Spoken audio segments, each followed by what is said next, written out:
ऋषभ अग्रवाल जी। राधे राधे महाराज जी। महाराज जी, भगवत गीता में बताया है कि मुक्ति का मार्ग वैराग्य से होकर जाता है। महाराज जी, एक ग्रस्त होते हुए मैं नाम जप के साथ साथ संसार का त्याग किए बिना अपने जीवन में कैसे वैराग्य को साध सकता हूँ?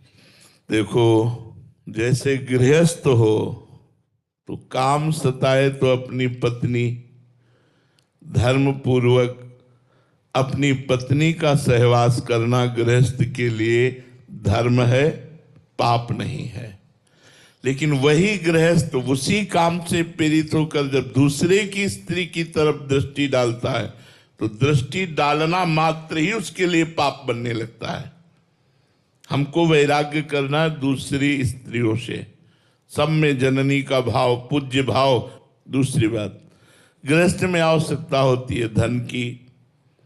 यदि हमें धन चाहिए तो हम यदि नौकरी करते हैं तो ईमानदारी से हम अपनी पेमेंट भर में अधिकार रखें, घूस न लें, बेईमानी ना करें, अधर्माचरण से धन न कमाएं।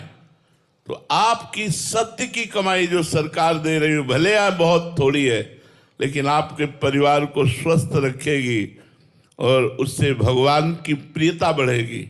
मानते हैं आप गाड़ियों में नहीं चल सकते, लेकिन आपका हृदय शीतल रहेगा, आप निर्भय रहेंगे, आप निश्चिंत रहेंगे, भगवान का भरोसा जागृत हो जाएगा।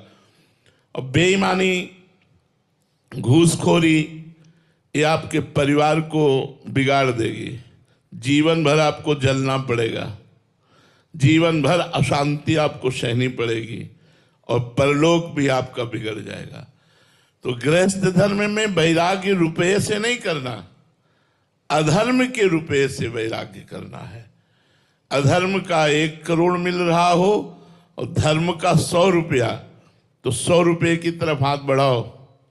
वो 100 रुपया करोड़ों से भी बढ़कर होगा, तुम्हारे परिवार को स्वस्थ रखेगा, शांति प्रदान करेगा, हृदय में शीतलता प्रदान करेगा, भगवत भक्ति प्रदान करेगा। इसलिए चाहे व्यापार हो या नौकरी हो या कोई भी कार्य हो, यदि ईमानदारी से भगवान को साक्षी करके आप अपनी नौकरी का कर्तव्य, अपने व्यापार का कर्तव्य, अपनी किसानी का कर्तव्य करते हैं और उससे धन कमाकर परिवार और साधु सेवा, अतिथि सेवा करते हैं, तो आपके लिए और वैराग्य की आवश्यकता नहीं है। आप अपने परिवार को भगवान की सेवा मान करके, धर्म पूर्वक धन कमाकर, धर्म पूर्वक भोगों को भोग कर, भगवान का नाम जप करते हुए भगवत